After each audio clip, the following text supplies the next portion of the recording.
Olá pessoal, boa noite. Está no ar mais uma edição do Link FAG Entrevistas, um programa produzido pelos acadêmicos do 6º período de jornalismo aqui do Centro FAG. Eu sou o Luiz Henrique. E eu sou o Thiago William. E hoje nós recebemos aqui no estúdio do Link FAG a Luciana Schneider, que é uma voluntária efetiva da ONG Sou Amigo. Boa noite, Luciana. Boa noite. E também aqui conosco está o Marcelo Morato, que é um médico veterinário responsável pela clínica Vida Pet. Boa noite, Marcelo. Boa noite. Eles estão aqui para falar com a gente sobre resgate, cuidados e adoção de animais. E também vão compartilhar com a gente um pouquinho da história deles com o assunto. Para começar essa conversa, Luciana, explica como é que funciona o trabalho da ONG aqui na cidade. Então, a ONG ela atua há alguns anos aqui em Cascavel, resgatando animais, principalmente cães, gatos e cavalos de vez em quando, assim, né? Então, a gente recebe pedidos de ajuda. E, na medida do possível, a gente faz esse resgate dos animais, né? Até de ir ao local resgatar. E nós temos algumas clínicas que têm essa parceria conosco, né? Para fazer todo o tratamento que o animal precisa. E a Vida Pet é uma delas, né? Que o Marcelo está aqui representando. Então, eles fazem todo esse tratamento e depois que o animal ele recebe alta, a gente faz a divulgação para que ele seja adotado, né? Então, o nosso objetivo é esse, assim, é resgatar de uma condição, né, que ele está vulnerável, que ele sofreu algum acidente, alguma coisa assim, faz o tratamento para que ele seja adotado e tenha um lar e uma família que cuide dele. Esse é um trabalho que não é nada fácil, né? Que exige muito amor, carinho. É um trabalho bem difícil, assim, em todos os sentidos, assim. Tanto de colocar a mão na massa mesmo, de repente ir resgatar um animal, quanto da gente ter os recursos para subsidiar isso tudo, né? Porque os tratamentos, eles geralmente eles têm um investimento, né? Eles são caros. E a gente não tem nenhum recurso além dos nossos próprios trabalhos, assim, né? Do que a gente faz para levantar dinheiro, enfim, né? Para pagar isso. A gente sabe também que trabalhar com animais, ainda mais com resgate, às vezes cuidado, é uma coisa que pode ser muito dolorosa, porque mexe muito com o emocional de quem está ali no dia a dia cuidando desses animais, né?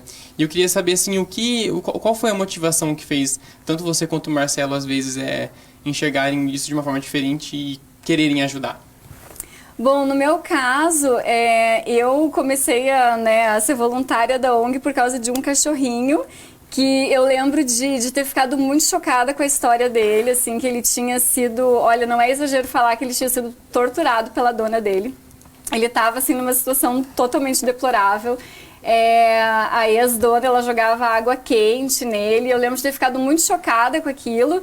E eu pensei assim, ele já era um vovô na época, e eu lembro de ter pensado, ele já passou por tudo isso durante toda a vida dele, e ainda vai ser muito difícil a gente conseguir uma adoção para esse animal, porque ele é um velhinho, né? Então a gente tem essa questão assim de que as pessoas geralmente adotam os filhotes, adulto já é mais difícil, idoso então é muito mais difícil. E ele ainda era doente. E daí eu pensei assim, eu preciso fazer alguma coisa por esse cachorrinho.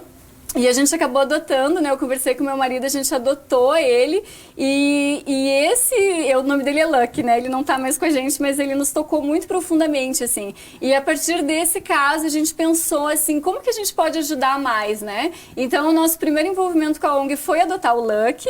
Daí, depois, a gente começou a fazer doações de ração mensalmente e foi surgindo esse desejo, como que eu posso ajudar mais, como que eu posso contribuir? Essa causa é tão linda, né? E de você resgatar um animal e ver que ele está super bem, que de repente ele recebeu uma família que ama e que cuida dele, foi o que me motivou, assim, a fazer parte da ONG, já faz alguns anos, né, que eu tô, e foi principalmente por causa dele.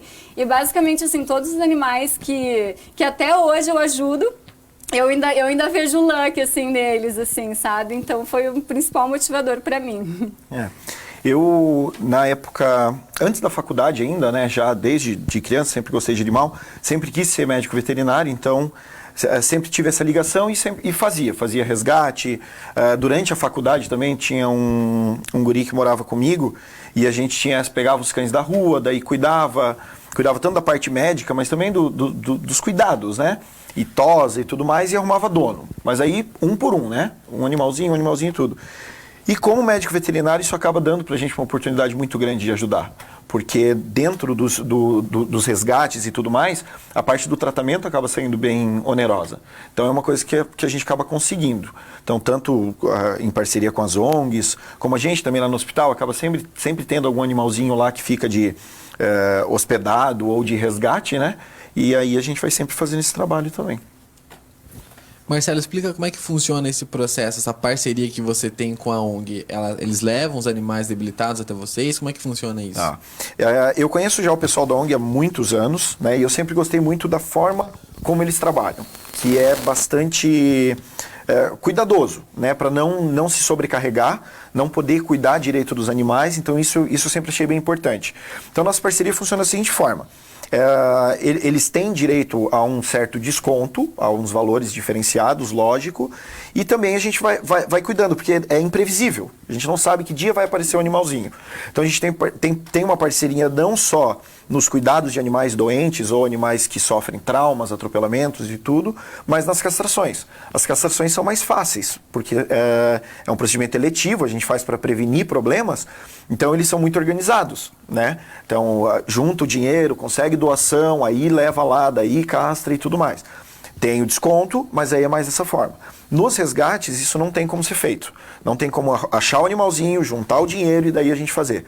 Então a gente tem essa relação de confiança, onde os animaizinhos vão lá, a gente dá todo o cuidado, faz tudo que pode, e depois é feito vaquinha, rifa, tem os eventos da ONG também, o rocão, a pizza, tudo para arrecadar dinheiro. E daí algumas vezes por ano a gente vai acertando e vai cuidando de mais animaizinhos e se ajudando assim, tem dado bem certo aí já faz uns 3 anos. Luciane, esse é um trabalho totalmente voluntário, né? Quantas pessoas que trabalham nessa causa? Olha, eu acredito que, assim, efetivo deve ser aproximadamente umas 10 pessoas, assim, que estão ali mais no dia a dia, né? E daí tem algumas pessoas que nos ajudam esporadicamente. Então, por exemplo, às vezes tem um rocão, então a gente precisa de mais pessoas. Algumas vão ajudar de vez em quando lá no bar e assim por diante.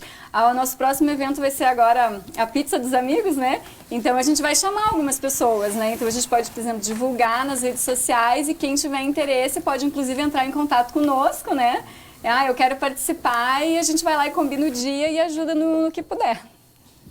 Bom, a gente fez uma enquete com alguns temas referentes à adoção de animais e a gente vai chamar ela agora. A primeira enquete é perguntando se a pessoa já teve algum animal de estimação e 88%, né, em torno de 150 pessoas participaram e 88% disseram que tem e 12% disseram que não tem. E a outra é sobre compra ou adoção, que foi revelado que 23% compram e 77% adotam. E eu queria até que vocês fizessem um comentário sobre isso, né? Vocês acham que a adoção ela é mais complicada, as pessoas elas ainda relutam muito em adotar, ou hoje em dia é uma coisa que já é um tabu que passou já? Olha, eu fiquei até surpresa com esse número, né, que apareceu ali 77% de adoção, né? Eu imaginava que era muito mais compra, né? Porque tem essa questão assim de comprar o cachorrinho ou o gato e essa questão também que as pessoas valorizam muito a raça e o pedigree. Eu imaginava até que tinha mais essa cultura, assim. Só que eu tenho percebido que nos últimos anos isso tem mudado, que as pessoas elas estão mais sensíveis assim a ver o animalzinho independente da raça ou do pedigree. Eu tenho percebido que está acontecendo muito mais adoções, assim, né? Nos últimos anos, a causa animal como um todo ganhou uma voz muito maior, com as redes sociais, com personalidades, ONGs surgindo e tudo. Então, tem mais. Eu não vejo mais tanto uma preferência grande das pessoas por raça. Eu vejo por idade. O pessoal gosta muito de adotar filhote. O pessoal gosta de ter bebezinho. Então, quando a gente tem um resgate que encontra uma mãezinha com os bebês, um monte de gente quer adotar bem rapidinho. E a mãezinha acaba ficando. Então eu vejo mais isso hoje em dia. A questão de raça, no hospital hoje em dia, a gente tem uma rotina muito intensa e eu diria para você que tranquilamente 80% dos pacientes que a gente atende são SRD. Né? A gente atende muito mais vira-latinha do que cães de raça. Mas existe um preconceito, assim, em adotar um animal de raça? Ainda existe isso ou não? Ainda existe, né? Principalmente por causa da aparência deles, né? Às vezes a gente ouve isso, né? ai, mas esse vira-lata é muito feio, né? Às vezes tem esse comentário. Até a gente fez um slogan uma época na ONG, né? Que era vira-latas são lindos, feio é o seu preconceito, né? Porque esse era um ponto principal que algumas pessoas traziam, essa questão da estética do animal, né? Mas eu acredito que isso tá diminuindo cada vez mais e as pessoas estão se tornando mais conscientes, assim, também, né? De que isso não é um fator relevante e que aquilo aquele animalzinho é um ser vivo que, né, igual todos os outros e que só quer amor e que só quer ser cuidado. Né? Mas tem uma coisa muito importante. O problema não é você comprar um animal. O problema é você comprar um animalzinho de um canil clandestino, né? Você comprar um animalzinho lá bem baratinho. Você tem que entender que ele vai vir de um lugar que teve algum tipo de maus tratos, sabe? Então, se você quer comprar um animalzinho, ok, isso não é um problema. O que você não pode fazer é sair cruzando ele depois, porque ele é de raça, e aí você não consegue um dono, ou você vende barato para alguém que não vai cuidar. Se você não tem condições de manter um animalzinho, a ideia é que você não tenha um animalzinho, porque eles dão gasto, dão trabalho, né? Eu trabalho o dia inteiro, eu fico o dia inteiro trabalhando, de noite eu venho para a faculdade, quero ter um animalzinho. Talvez não seja a hora, né? Então tem que ser mais avaliado isso, a responsabilidade que está dentro de você ter um animalzinho. Mas, Marcelo, em questão de comportamento do animal, existe diferença entre um cão de raça? Não, a diferença é o que você pode prever. O cão de raça, por ele ter sido selecionado, você pode esperar algumas coisas dele. Então, por exemplo, o Border Collie é o cão que ele está ranqueado como o cão mais inteligente. Só que ele tem uma energia incrível. Ele não é o cão ideal para você ter dentro do apartamento. Ah, mas eu tenho dentro do apartamento, funciona. Ok, ele só não é o ideal. Dá para ter, mas ele não é o ideal. Ele bagunça, ele quer espaço, ele quer correr e tudo mais. Então você pode esperar isso de um Border Collie. Por outro lado, um Poodle, você pode esperar um animalzinho que é bem companheiro, é bem fiel, ele fica mais, dorme um pouquinho mais. E eu também posso esperar, por exemplo, algumas coisas desses animais em termos de doença. Eu sei que o Poodle é predisponente a ter diabetes. Eu sei que o Lhasa é predisposto a ter alergia. No SRD a gente acaba não tendo tanto essas predisposições. Agora, fora isso, a capacidade de aprender, de entender a rotina, e falando de saúde, os vira-latas têm uma tendência a ser mais saudáveis. Né? Essa heterogeneidade, essa mistura de genética, tem a tendência a fazer um animal mais resistente. Luciana, como é que é o... Desculpa interromper, mas Luciana, como é que é o perfil de uma pessoa que pode adotar? O que a gente faz as entrevistas dos candidatos à adoção, né? Então, o que a gente pede é que a gente analisa se a pessoa realmente tem esse interesse e essa disponibilidade de ter um animalzinho, né? Conforme o Dr. Marcelo comentou, a pessoa ela precisa ter tempo, ela precisa ter condições financeiras, né? Porque a gente nunca sabe quando ele vai ficar doente, quando vai precisar de algum tratamento e até para manter ele no dia a dia. Precisa ser maior de idade e a gente também sempre pergunta se todos da casa estão de acordo. Porque às vezes acontece, principalmente nas feiras, já aparece uma pessoa super empolgada querendo adotar, só que daí depois a esposa é alérgica ou o filho não gostou. Então a gente sempre tem essa preocupação para que ele seja realmente adotado e fique naquela família também, né? E eu acredito que seria isso. Quando você doa um animalzinho e ele volta, é sempre muito frustrante.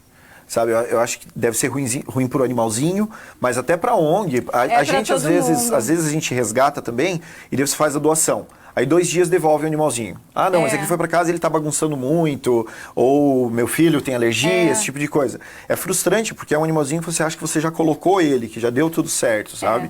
Então é bem ruim. Por isso esse cuidado é bem importante de entender que ele vai ser doado, vai ter um bom lar e vai ficar. E daí a gente faz uma série de perguntas, né? Um motivo muito comum também pelo qual as pessoas acabam, de repente, se desfazendo do animalzinho é, por exemplo, eu me mudei, eu morava em casa, agora eu fui para um apartamento.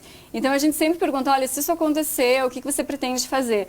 Porque a gente entende que não é uma justificativa para, de repente, abrir mão, né? Bom, outra enquete que a gente trouxe também é referente a maus tratos, né? A gente fez as perguntas lá e 53% disseram que já viram casos de maus tratos e 47% disseram que não. Tá bem equilibrado, né? Mas a gente trouxe esse dado principalmente pela história do Manuel, que recentemente a gente viu no Instagram da ONG Sou Amigo, que o Manuel, ele é dito que ele foi atropelado e jogado em um riacho. né? E ele ficou numa situação bem triste mesmo, totalmente machucado. E o Marcelo é da Clínica Vida Pet que ajudou, né? Você falou que primeiramente foi uma outra doutora que ajudou, mas você participou do processo de amputação da patinha dele, porque infelizmente não teve como ajudar, como recuperar, né? Como que foi receber esse paciente? O Manuel foi atendido no plantão pela doutora Letícia, né? E aí a gente já conseguiu verificar vários traumas, né? Na primeira consulta a gente já viu que tinha fratura, mas diferente do que as pessoas pensam, fratura não é emergência. Salvo uma fratura de coluna ou uma fratura em costela, que pode ter uma perfuração pulmonar, a fratura não é emergência. O que era mais emergência no Manuel era o estado clínico dele, a hipotermia, então a temperatura dele estava muito baixa, porque ele foi encontrado dentro da água. A infecção, porque ele tinha feridas abertas pelo membro dele, pelo corpo dele. Ele estava muito magro, ele estava desidratado, ele estava desnutrido. Dizem que, inclusive, ele provavelmente estava uma semana já no riacho, né? É muito difícil a gente saber o quanto, mas os cães, de forma geral, eles sempre foram animais que se alimentavam lá uma vez e ficam uma semana sem comer, né? Porque eles armazenam muita energia. Então, para um cão chegar num estado caquético, que a gente chama, que é esse emagrecimento extremo, geralmente leva bastante tempo. Então, a gente calcula que já fazia algum tempo, não necessariamente que ele estava no riacho, mas do que aconteceu, dele não conseguir comer, dele não receber alimentação, já fazia bastante tempo. E ele tinha fratura no fêmur, na pelve, na tíbia e na fíbula. E o coxim dele foi totalmente arrancado. Então, quando a gente tem um acidente automobilístico, um atropelamento, acaba tendo essa coisa de arrastar no asfalto. Por isso a gente desconfia que foi mesmo um atropelamento. Bom, a gente tem o vídeo do resgate do Manuel, né? A gente vai estar passando para o pessoal dar uma olhada. Tá molhando? Calma, pequeno, calma. A gente tá tentando pegar você. Deixa eu pegar você. Calma, calma. Tá tudo doendo, amor? Calma. Calma. Calma que agora vai passar dor. Calma, agora vai passar dor. Na quebrada. A perninha quebrada? Aham. Bom, nós vamos fazer um rápido intervalo e daqui a pouco a gente volta com a história do Manuel. Ele já se recuperou e inclusive já tem um dono, mas isso é só depois do intervalo.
Bom, para você que chegou agora, a gente está na quinta edição do Link Fag Entrevistas e o assunto hoje é adoção, cuidado e resgate de animais. Bom, antes do intervalo a gente estava comentando sobre a história do Manuel, que na verdade agora já é Cleiton. O Manuel ele foi adotado, né? E eu queria até perguntar para o Marcelo, como que foi acontecer essa adoção? Depois que a gente cuidou dele, então, ele teve que passar, a gente teve que fazer uma amputação, não teve como salvar o membro dele, né? A gente viu o vídeo um pouco antes do intervalo e você notava que ele estava chorando muito. Ali tinha um misto, ele estava assustado, né? Imagina, ele estava escondido, tinha acabado de passar por um trauma, gente estranha pegando ele e dor. Para a gente conseguir salvar o membro dele, a gente ia ter que tirar primeiro a infecção. E a chance disso era muito pequena.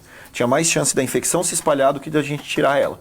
Então foi feita a amputação, uma forma de resolver basicamente todas as fraturas que ele tinha, já que elas estavam mais concentradas naquele membro. E aí ele tinha um problema contralateral, o outro membro dele estava bem inchado. Só que ele foi um caso até que eu estava conversando com a Luciana, a gente imaginou que ele ia passar semanas internado, pelo estado que ele estava. Mas em momento nenhum ele deixou de comer, em momento nenhum ele deixou de tomar água, ele tentava andar o tempo todo, primeiro com ajuda, depois sozinho, e depois da amputação principalmente, acho que até por tirar essa dor dele e a infecção, aí ele começou a andar já automaticamente. E logo após isso, então, apareceu um pessoal, que se eu não me engano é de Toledo, e levou ele para ter um lar. E nós temos fotos de como que tá o Manuel hoje, vou pedir para pôr aqui na TV. Ele foi rapidamente adotado, né? É rápido o processo. Essa foto não é de hoje, né? Uhum. É de logo depois que ele foi para casa dele e daí ele ganhou o novo nome dele. Hoje é Cleiton. Hoje é Cleiton. Esse processo de adoção, assim, quando são casos graves como o dele, é rápido o processo de adoção ou não? Esses casos mais extremos, que nem o dele, geralmente são mais rápidos, assim. Porque eles têm um impacto muito grande, né? Então, muitas pessoas compartilham, muitas pessoas ficam emocionadas com aquilo, né? Mas nós temos muitos animais na ONG que estão há muito tempo com a gente que ainda não acharam uma família, né? Às vezes ficam mais de um ano, por exemplo. E, por exemplo, quem está com vontade de adotar, como que funciona esse processo de adoção? Existe algum tipo de documento que precisa ser preenchido? Como que funciona isso? Então, a pessoa que está interessada, né, em adotar um animalzinho pode entrar em contato com a gente, porque nós temos vários cães e gatos para serem adotados. E a gente geralmente faz aquela entrevista, né, que eu tinha comentado, assim, para entender a motivação da pessoa, as condições, para ver se ela realmente tem condições de cuidar daquele animal e não está adotando, às vezes, só por adotar ou sem pensar em toda a responsabilidade que cuidar de um animal exige, né? Além dessa entrevista, então, é feito um contrato, né? E a pessoa ela tem que ser maior de idade, a gente solicita documentação, né, para comprovar. E a gente também pede uma taxinha simbólica de adoção para ajudar a custear os nossos tratamentos. Ela é mais simbólica, na verdade, né? Mas já dá uma ajuda. E quais cuidados vocês acham que é necessário ter para adotar um animalzinho? Em que sentido, assim?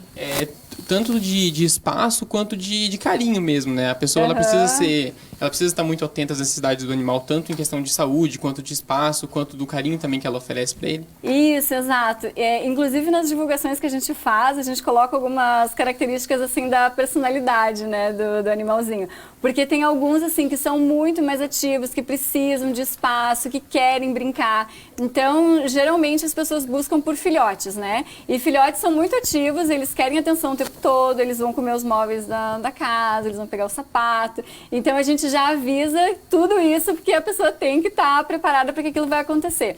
Eu, por exemplo, que tive a experiência de adotar um vovozinho, eu acho que mesmo que eu morasse numa casa gigantesca, ele não ia nem dar bola, porque ele passava o dia inteiro dormindo, bem tranquilo. Às vezes até quando a gente levava ele para passear no parque, ele não queria andar muito. Então depende muito assim das características do animal, do estado de saúde, da idade, da personalidade, da história dele, né? Porque às vezes se o animal ele foi muito maltratado, ele está muito traumatizado, demora muito tempo para ele conseguir ter interação com as outras pessoas. A gente tem alguns casos assim na ONG de animais que estão conosco há mais de um ano e que não conseguem ficar perto da gente, de tanto trauma que eles têm das pessoas. De forma geral, eu nunca exijo muito do pessoal espaço. Eu acho mais importante tempo. Porque não adianta, às vezes alguém fala pra mim, eu não pego um animalzinho porque eu moro em apartamento. Eu não pego um animalzinho porque eu moro em apartamento, meu apartamento é pequeno, daí eu não quero, tudo mais. Aí muda pra uma casa, pega um cachorro, e daí bota ele num canil. Então não faz sentido, qualquer apartamento é maior do que um canil. E se você soltar, que nem você falou, você tem um animalzinho, você tem um quintal gigantesco, um campo de futebol, onde que ele vai ficar? Ele fica perto de ti. Então, se você tem tempo para dar atenção, para cuidar desse animalzinho, já é mais do que suficiente. perguntam como é que eu ensino para fazer xixi no lugar certo e tudo mais. Duas coisas, ter tempo e paciência. É o que a gente vai precisar. Porque não adianta você tentar ensinar uma vez só, ele não aprendeu, ele roeu um móvel, alguma coisa, querer devolver. Então precisa ter esse tempo mesmo para eles. Vocês que trabalham com animais, já viram inúmeros casos, talvez igual ao do Manuel. É comum isso acontecer? Teve alguma história assim que te marcou, Luciana, Marcelo? Olha, teve o pirata também, né? Eu pensei no pirata. O pirata, assim, me marcou porque ele recém tinha sido adotado. Se eu não me engano, ele era um cachorro de raça, uma coisa assim. Não, ele só... ele era mais... O pirata, o nome dele é porque ele é todo branquinho e ele tem o olho preto, né? E ele recém tinha sido adotado e o que aconteceu? Parece que ele escapou e foi atropelado. E nesse atropelamento ele perdeu a patinha, machucou a patinha. E por causa daquilo, os adotantes acharam que ele não era mais bom para fazer parte da família. Então, pelo simples fato dele ter sofrido esse acidente, os respectivos donos desistiram dele e colocaram, não quero mais. Eu quero o cachorro perfeito, o cachorro atropelado eu não quero. Isso eu fiquei bem chocada com isso. E o pirata foi um caso bem complexo também, porque ele fraturou os 2 membros torácicos, então as 2 mãozinhas. Teoricamente, do jeito que estava, a indicação era de amputação dos 2 membros dele. Só que aí você tem uma qualidade de vida péssima, cuidado, necessidade de prótese e tudo mais. E aí a gente conseguiu fazer a amputação de um dos membros dele, só que a gente fez a amputação baixa, que não costuma fazer na veterinária, né? Fez a amputação baixa e o outro membro foi. E curativo, e cuidado, e tala, e cirurgia, e debridamento e tudo mais. E acabou recuperando super bem. Só que ele sim... Ele não ficou tanto tempo no hospital, mas a gente acompanhou ele por muito tempo. Então a gente viu ele crescer mesmo. Eu tenho foto do pirata bebezinho e dele grandão. E aí ele recuperou super bem. Depois ele teve que passar por mais uma cirurgia, mas ele ficou 100% também. Bom, além da ONG Sou Amigo, a gente também tem outras instituições em Cascavel que também fazem essa parte de cuidado, né? E o nosso repórter, o Luiz Gustavo, ele foi conferir as atividades da ONG São Francisco. Então, confere aí a reportagem. A ONG São Francisco de Assis, nome em homenagem ao santo protetor dos animais, surgiu em 9 de dezembro de 2011. Com um sonho de salvar animais e oferecer a eles uma vida digna, foi a missão de ajudar os bichinhos que Márcio Henrique Reis, presidente da ONG, decidiu constituir desde o início. Tem muitos animais soltos, né, animais sendo ameaçados de morte e tudo, então a gente resolveu fundar essa ONG para tentar ajudar os animais, tentar amenizar um pouco o sofrimento deles. Ao longo desses 8 anos, a organização abrigou diversos animais. Até gatos já foram resgatados.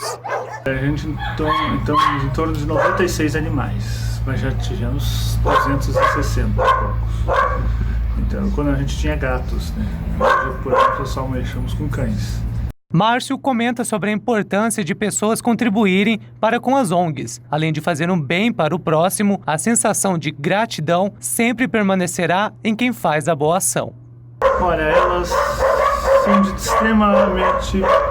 Elas têm uma preocupação enorme em ajudar esses animais, como nós também temos. Devido a uma proibição do Ministério Público, a ONG São Francisco de Assis não pode mais receber os animais.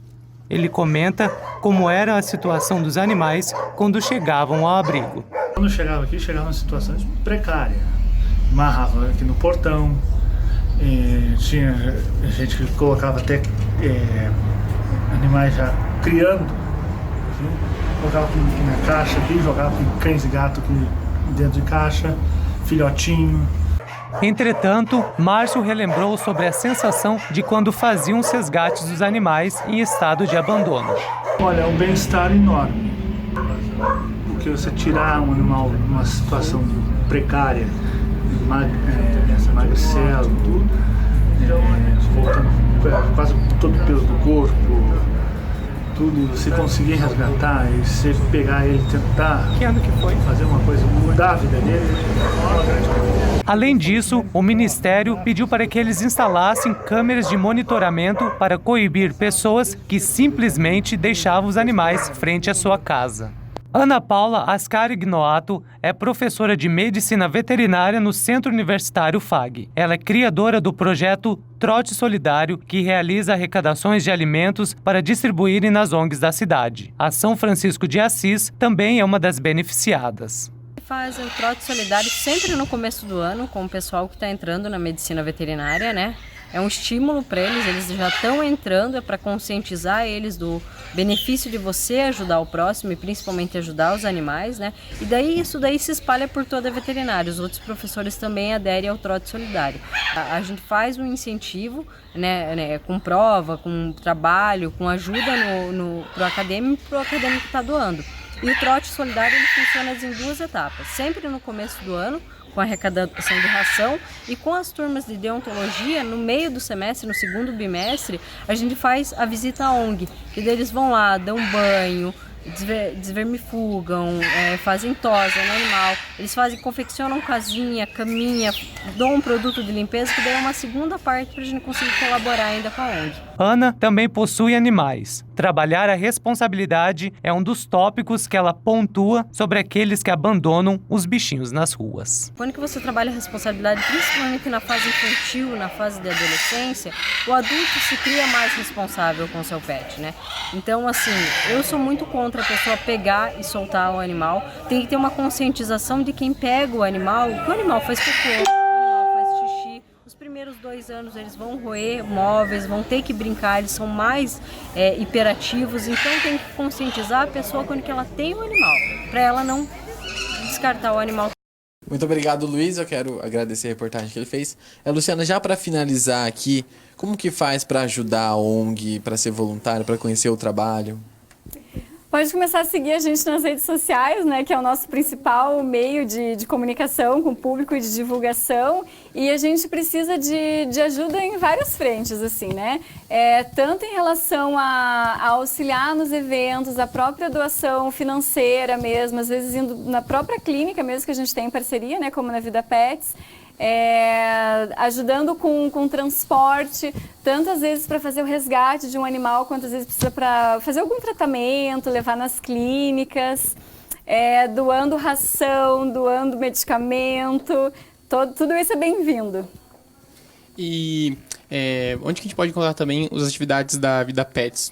As redes sociais são o melhor local, né, para estar acompanhando. Então, sempre que a gente tem algum animalzinho resgatado, a ONG posta ou a gente posta, e daí já coloca lá o número da conta da ONG para ajudar, ou pode ir direto lá. Tem também rifa. E sempre que tem eventos das ONGs, né, e a gente falando de todas as ONGs, que o pessoal colabore. Então, o próprio Rocão é um evento totalmente beneficente. O pessoal vai lá desde cedo, não parece, mas é um trabalho enorme. Tem que montar todo o bar, e tem que arrumar tudo, e descarregar caminhão com cerveja, com refrigerante, com gelo e tudo mais. Então, ir no evento, consumir no evento, isso é bem importante. não é cobrado entrada, então consumir no evento mesmo. Às vezes o pessoal leva cooler com cerveja pro evento. Isso é péssimo, você está aproveitando de todo o evento que foi organizado e não está contribuindo com nada. Então, contribuir, daqui a alguns dias vai ter a pizza dos amigos, comprar as pizzas também, e daí para saber quando está tendo tudo isso, pelas redes sociais. Beleza, então. O papo tá muito bom, mas a gente vai ter que se despedir. Eu queria agradecer a presença do Marcelo e da Ana também, da Luciana, desculpa. E o Link Fag Entrevistas de hoje vai ficando por aqui. Na semana que vem, às 9h30 da noite, a gente tem uma nova edição do programa. E é isso. Tchau, tchau.